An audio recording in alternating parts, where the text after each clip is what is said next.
Class, today we are starting with chapter number 10, light reflection and refraction. Fraction का मतलब क्या होता है?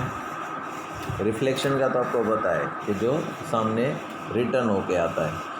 सूरज के आईने के सामने खड़े रहो तो तुम्हारी इमेज तुम्हें सामने दिखती है ना, दैट इज़ रिफ्लेक्शन। अगर कहीं से लाइट आ रही है और आप आईना रख रहे हो या कोई भी शाइनिंग सरफेस रख रहे हो तो लाइट इसके ऊपर पड़ेगी और रिटर्न होगी, वापस सामने वापस जाएगी, that is reflection. Now refraction, fraction का मतलब क्या होता है?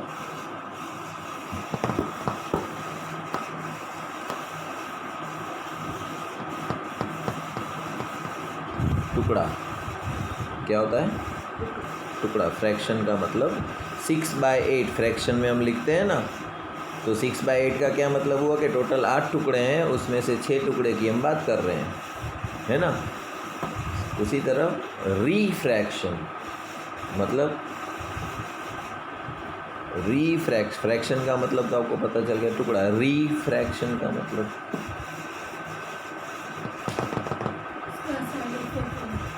फिर से टुकड़े का भी टुकड़ा हम करेंगे। रिफ्रैक्शन, फ्रैक्शन का भी फ्रैक्शन। तो इसमें टुकड़ा किसका करेंगे हम? जो लाइट रेस जा रही है ना उसका, क्योंकि उसको हम हाथ से तो पकड़ नहीं सकते कि कैंची से काट दिया, है ना। तो उसको कैसे करेंगे ये इस चैप्टर में देखते हैं। We see variety of objects in the world around us, however we are unable to see anything in the dark room. हमारे आजू बाजू में बहुत सी चीज़ें हैं जिसको हम देखते हैं, लेकिन अंधेरा होगा तो हम कुछ नहीं देख पाएंगे। तो हमें देखने के लिए किसकी ज़रूरत पड़ती है? लाइट की। On lighting up the room, things will become visible. What makes things visible during the day? The sunlight helps us to see the objects. An object reflects light that falls on it. तो किसी भी वस्तु के ऊपर light पड़ती है वो reflect होके आती है, इसलिए वो चीज़ हमको दिखती है। जब लाइट उसके ऊपर पड़ेगी नहीं तो वो रिफ्लेक्ट नहीं होगी तो हमें दिखेगी नहीं, इसलिए अंधेरे में हमें कुछ नहीं दिखता है। This reflected light, when received by our eyes, enable us to see the things. We are able to see through a transparent medium, as light is transparent, transmitted through it. There are a number of common wonderful phenomena associated with light, such as image formation by mirrors, the twinkling of the stars, the beautiful color of the rainbow, bending of the light by medium, and so on. A study of the properties of light helps us to explore them. By observing the common optical phenomena around us, we may conclude that light seems to travel in straight lines. The fact that a small source of light casts a sharp shadow of an opaque object points to this sunlight path of light, usually indicated by a ray of light. तो light हमेशा transparent medium से पास होती है। तो हवा हमारे आजू बाजू में, अगर कांच रखा है और सामने से कोई लाइट डाल रहा है तो कांच में से भी आएगी लाइट। तो लाइट हमेशा ट्रांसपेरेंट मीडियम से पास होती है, लेकिन अगर सामने दीवार रख दी और लाइट डाली तो लाइट उसमें से नहीं जा सकती, ओपेक ऑब्जेक्ट में से, right. In this chapter we shall study the phenomena of reflection and refraction of light using straight line propagation of the light. This basic concept will help us in the study of some of the optical phenomena in nature. We shall try to understand this chapter, the reflection of light by spherical mirrors and the refraction of light and their applications in real life situations. तो हम इस chapter में reflection और refraction दोनों देखेंगे, light का कैसे होता है। तो पहली बात आती है reflection of light. A highly polished surface such as a mirror reflects most of the light falling on it. You already are familiar with the laws of reflection of light. तो कोई भी चमकदार वस्तु होगी, इसके ऊपर अगर लाइट पड़ेगी तो वो चमकदार वस्तु रिटर्न कर देगी लाइट को।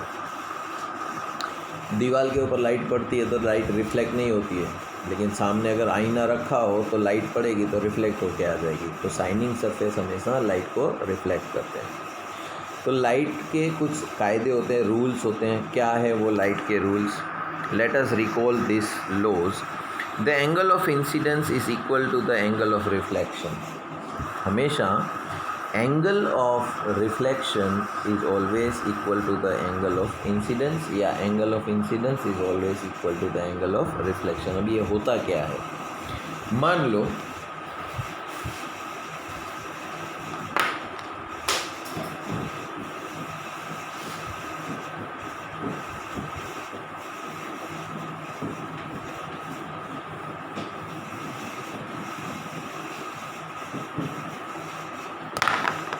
ये कोई आईना है, ठीक है, शाइनिंग सरफेस।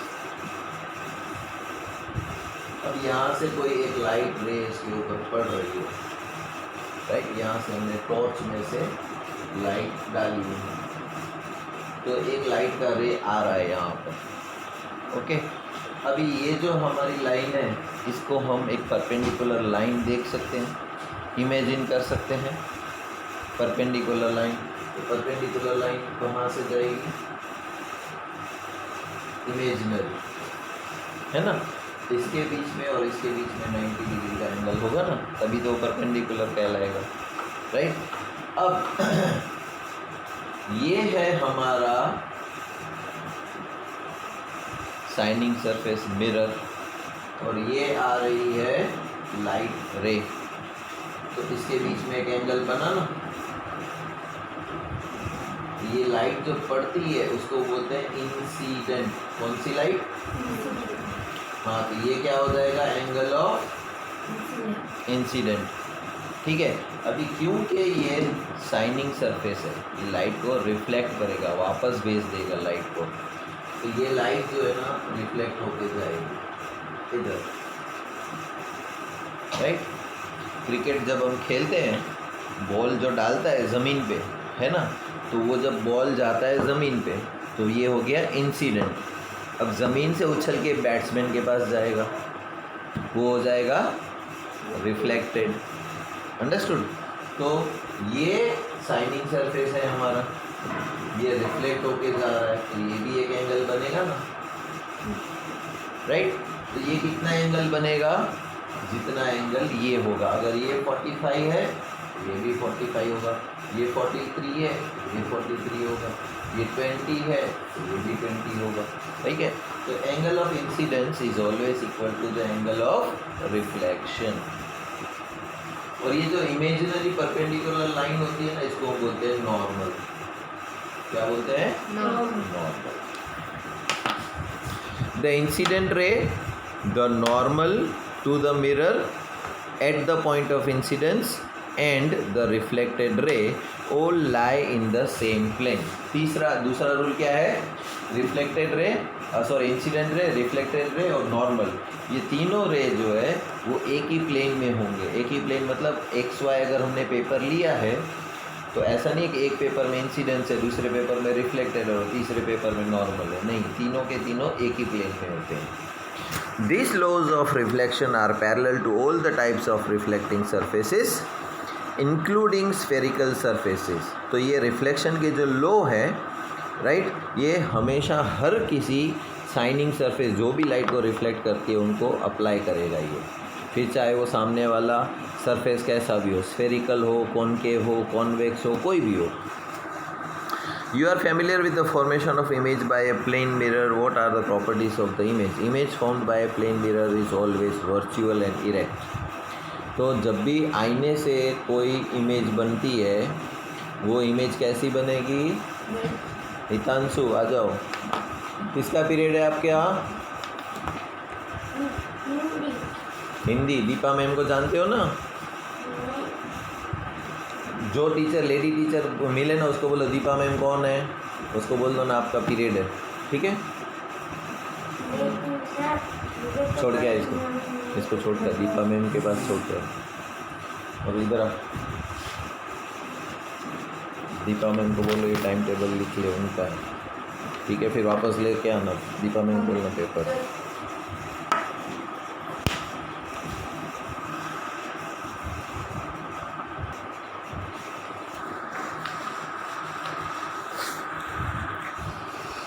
अभी प्लेन मिरर से जो इमेज बनेगी वो हमेशा इरेक्ट, सीधी होगी, एंड वर्चुअल मतलब उल्टी, हाँ हाँ, वर्चुअल होगी, रियल नहीं होगी। वर्चुअल मतलब तुम दाएं हाथ ऊपर करोगे तो सामने जो है वो बाएं हाथ ऊपर करेगा। तुमने बाल ऐसे बनाए होंगे तो वहाँ पर सामने ऐसे दिखेगा तुम्हें, राइट। इसको बोलते हैं virtual image. The size of the image is equal to the size of the object. अगर किसी आईना है, सपोज ये आईना है और ये मेरी कोई ऑब्जेक्ट है, राइट, पेन, तो उसकी इमेज जो है वो सेम साइज़ की होगी, ना छोटी ना बड़ी, ना पतली ना मोटी, ठीक है। ये जितनी इमेज है उसके सामने बिल्कुल भी ऐसे ही इरेक्ट सीधी होगी। वर्चुअल होगी मतलब ऑपोजिट दिखेगा, अक्षर लिखे होंगे तो उल्टे दिखेंगे, ठीक है। और साइज़ सेम होगी, मोटी पतली नहीं होगी। ये नॉर्मल प्लेन मिरर की बात कर रहे हैं हम। The image formed is as far behind the mirror as the object is in front of it. अगर इमेज और मिरर के बीच में जितना डिस्टेंस होगा, राइट, और तुम आईने में इमेज देखोगे ना तो ऑब्जेक्ट भी तुम्हें उतना ही दूर दिखेगा जितना इसका रियल ऑब्जेक्ट दूर है, ठीक है। अगर इसको नज़दीक ले आए तो इमेज भी नज़दीक आ जाएगी। Further, the image is laterally inverted. How would the images be when the reflecting surfaces are curved? Let us explore. अभी देखो ये आईना तो हमारा स्ट्रेट था।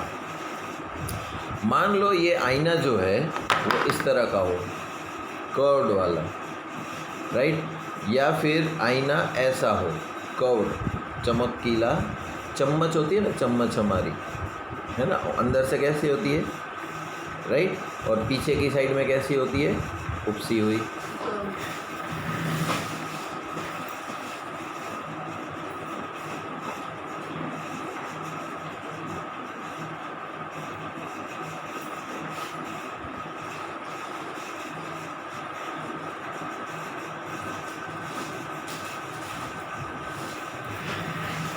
सी, अगर ये शाइनिंग सरफेस है तो ये कैसा हो गया, इस तरह का हो गया, राइट। और अगर ये शाइनिंग सरफेस है तो ये कैसा है, देखो, है ना। तो इमेज जो आप यहाँ देखोगे और इमेज जो यहाँ देखोगे, यहाँ तुम्हें इमेज सीधी दिखेगी और यहाँ देखोगे तो तुम्हें इमेज उल्टी दिखेगी। अपनी देखो, दिखेगी नहीं, भले चम्मच थोड़ी वो, इसलिए अभी यहाँ पर देखोगे वहाँ पर उल्टे दिख जाते है ना।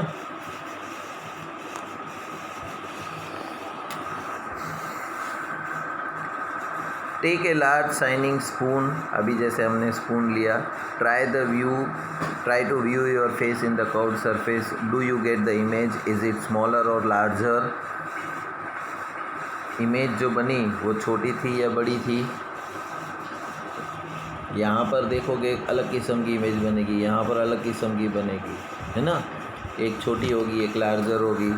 Reverse the spoon and repeat the activity, how does the image look, compare the characteristic the image on the two surfaces. The curved surface of a shining spoon could be considered as a curved mirror. The most commonly used type of curved mirror is the spherical mirror. The reflecting surface of such mirror can be considered to form a part of the sphere. Such mirrors whose reflecting surfaces are spherical are called spherical mirrors. अभी sphere का मतलब क्या होता है,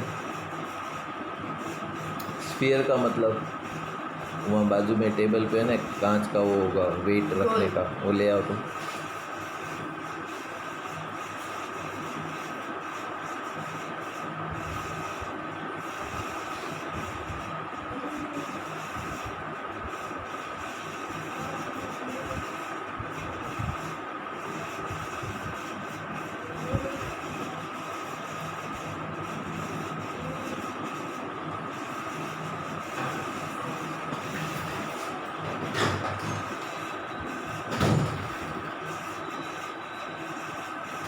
ये रहा, मिल गया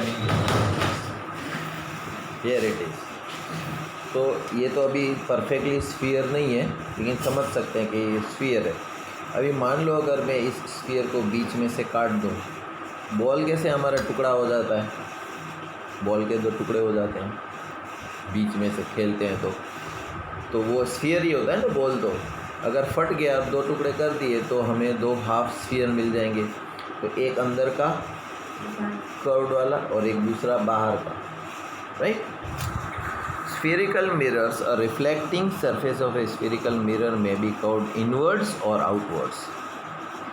तो ये इनवर्ड हुआ, स्फेरिकल मिरर का इनवर्ड पार्ट है ना, ये आउटवर्ड पार्ट हुआ। अगर ये चमकीला है तो ये कॉन्वेक्स कहलाएगा, कैसा? और ये अगर है तो concave. A spherical mirror whose reflecting surface is curved outwards is called the convex mirror. The schematic representation of the mirrors is shown in figure. You may now understand that the surface of the spoon curved inwards can be approximated to a concave mirror, and surface of the spoon bulged outwards can be approximated to a convex mirror. Before we move further on spherical mirrors, we need to recognize and understand the meaning of few terms. The terms are commonly used in discussion about the spherical mirrors. The center of the reflecting surface of a spherical mirror is a point called the pole. अभी कोई भी spherical mirror है, right? या तो ये चमकीला part होगा या ये चमकीला पार्ट होगा, तो ये कॉन्वेक्स है, ये कॉनकेव, कोई भी हो, उसका सेंटर का जो पार्ट होता है ना, सपोज ये पूरा एक बॉल है हमारे पास, राइट? ये हमने यहाँ बीच में से काटा, राइट? अगर ये काटा नहीं तो ये इसका सेंटर वाला पार्ट होता था ना, तो सेंटर पार्ट जो होता है वो क्या कहलाता है? पोल। ठीक? The center of the reflecting surface of a spherical mirror is called the pole. तो मान लो ये हमारा कॉनकेव मिरर है, इसका ये सेंटर रहेगा, इसको हम बोलेंगे पोल। It lies on the surface of the mirror. वो मिरर के ऊपर ही रहेगा, राइट? तो मान लो ये हमारा कॉनकेव, तो इसका पोल कहाँ पर होगा? बीचों बीच में।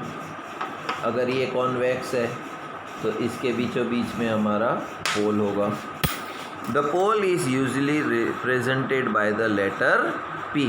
अभी ये मिरर्स को पढ़ने के पहले हमें थोड़ी बहुत टर्म्स को सीखना पड़ेगा इसकी। जैसे बाइक में हम चलाने से पहले हमें कौन कौन बोलेगा? ये एक्सीलरेटर है, ये ब्रेक है, ये चाबी करने चालू करने का स्विच है, ये साइड सिग्नल देने का स्विच है, ये लाइट चालू बंद करने का स्विच है। जब तुम्हें पहले सब चीज़ें बता दी जाएगी, फिर कोई बोलेगा ना लाइट चालू करो तो तुम लाइट करोगे, ब्रेक दबाओ तो तुम इसको दबाओगे। तो कुछ टर्म्स पहले से बता देनी चाहिए ना।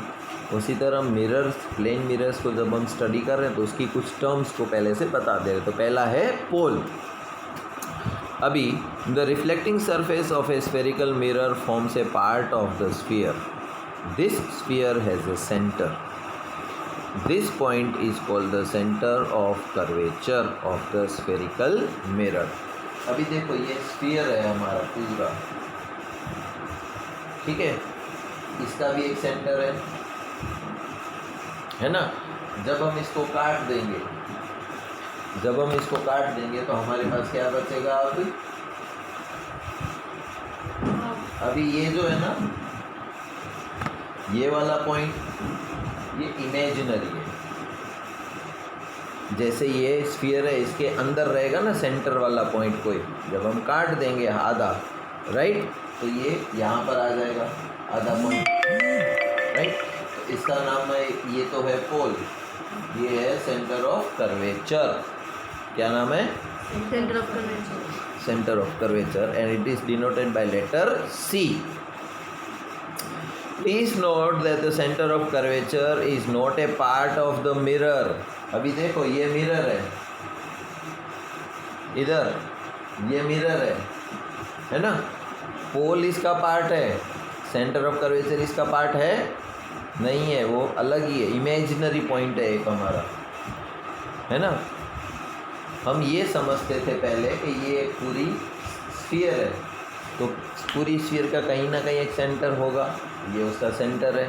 अब हमने उस स्फीयर को काट दिया, राइट? यहाँ तो कुछ नहीं है, हवा भरी पड़ी है बॉल में, राइट?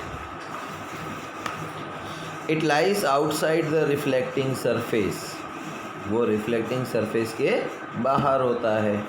तो ये तो हुआ हमारा कॉनकेव का। मान लो ये कॉन्वेक्स है हमारा मिरर, इधर देखो ये कॉन्वेक्स मिरर है, ये कॉनकेव मिरर है ना। तो ये हो गया इसका पोल। अभी सेंटर ऑफ कर्वेचर इसमें कहाँ होगा, किस साइड, इस साइड। तो यहाँ पर आ जाएगा सेंटर ऑफ कर्वेचर। अब देखो ये आईने के बाहर है ना। The center of curvature of a concave mirror lies in front of it. However, it lies behind the mirror in case of a convex mirror.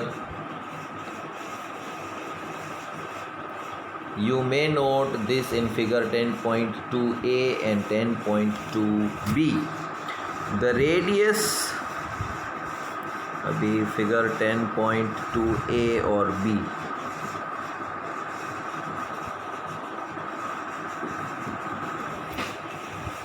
Centre of curvature, ये तो फ्रंट साइड हुई इसकी, इसमें सेंटर ऑफ कर्वेचर यहाँ आ जाएगा, back में आ जाएगा। देखो ये चमकीला पदार्थ है, राइट। तो सेंटर ऑफ कर्वेचर इसके सामने रहेगा, फ्रंट में।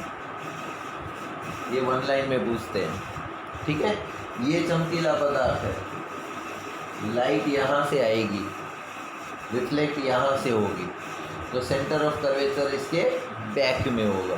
किसमें, बैक में होगा। बैक में किस में होता है, कॉन्वेक्स में। कॉनकेव में फ्रंट में होता है। आई बात समझ में। दूसरा, the radius of the sphere of which the reflecting surface of a spherical mirror forms a part is called the radius of curvature of the mirror.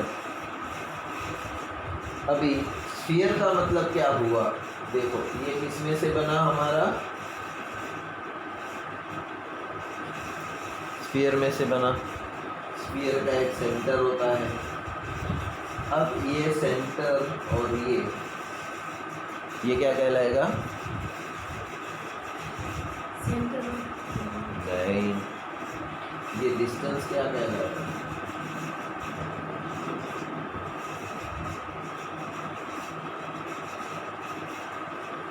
ये सर्कल है, ये इसका क्या है,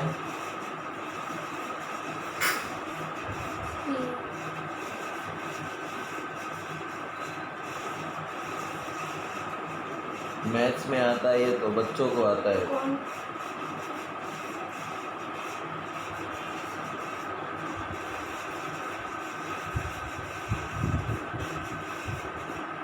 एक सर्कल बनानी है 3 सेंटीमीटर की, तो 3 सेंटीमीटर क्या है उसका, कि कहाँ से,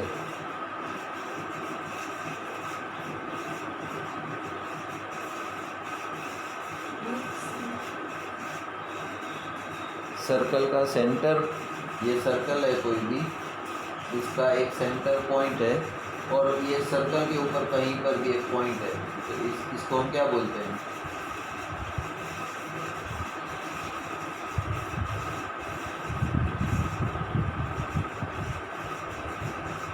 रेडियस। और दो पॉइंट को टच करती है तो डायमीटर। डायमीटर का हाफ रेडियस। तो अगर ये अभी स्फीयर है, ये इसका सेंटर ऑफ कर्वेचर है, और सेंटर ऑफ कर्वेचर इसका इसका इसका ये सब क्या कहलाएगा, रेडियस ऑफ कर्वेचर, ठीक है। अंदर का रेडियस होगा ना, बाहर का नहीं होगा ना। मिरर कौन सा है उसके ऊपर डिपेंड करता है। कॉनकेव है तो अंदर का, कॉन्वेक्स होगा तो बाहर का। is called the radius of curvature of the mirror. It is represented by letter R.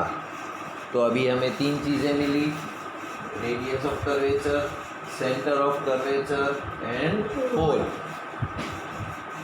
You may note that the distance PC is equal to the radius of curvature.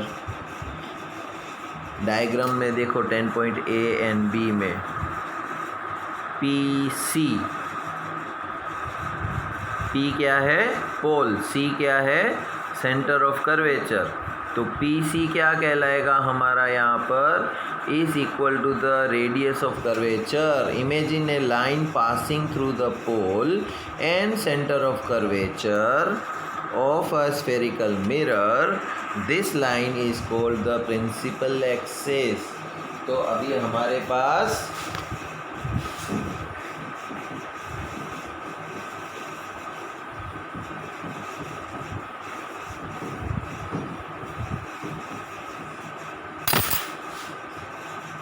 ये एक कॉन्केव मिरर है, right. ये इसका क्या है, ये इसका क्या है, खाली सेंटर नहीं है, सेंटर ऑफ कर्वेचर। अभी देखो ये दो पॉइंट है, अगर मेरे पास कोई स्केल होती और मैं इन दोनों को जोड़ देता,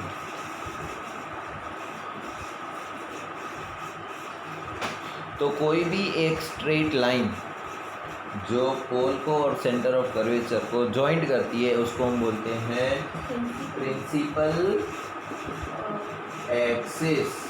क्या बोलते हैं, प्रिंसिपल एक्सिस। और वो किससे डिनोट किया जाता है,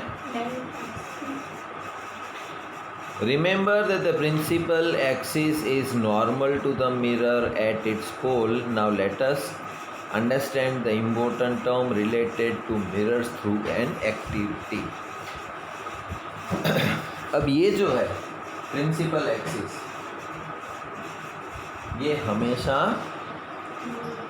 नॉर्मल कहलाएगा, मतलब 90 डिग्री पे इसको इफेक्ट करेगा। जो हमने उस ये इंसिडेंट रे रिफ्लेक्टेड और एक सेंटर ऑफ लाइन जो जाती है, जो होती नहीं है, इमेजिन करते हैं हम बीच में, जो इन दोनों को हाफ में इक्वल करती है, इसको हम बोलते हैं नॉर्मल। उसी तरह ये प्रिंसिपल एक्सिस जो है ना वो नॉर्मल बनेगा, ठीक है। अभी मान लो यहाँ से लाइट इसके ऊपर इंसिडेंट होगी तो रिफ्लेक्ट होके नीचे जाएगी, अगर यहाँ से रिफ्लेक्ट इंसिडेंट होगी तो रिफ्लेक्ट होके वहाँ जाएगी, राइट।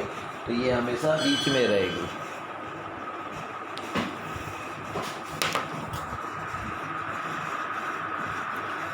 एक्टिविटी 10.2 है जो हम कल करेंगे, ठीक है, ठीक है। अपने लास्ट पीरियड 9th में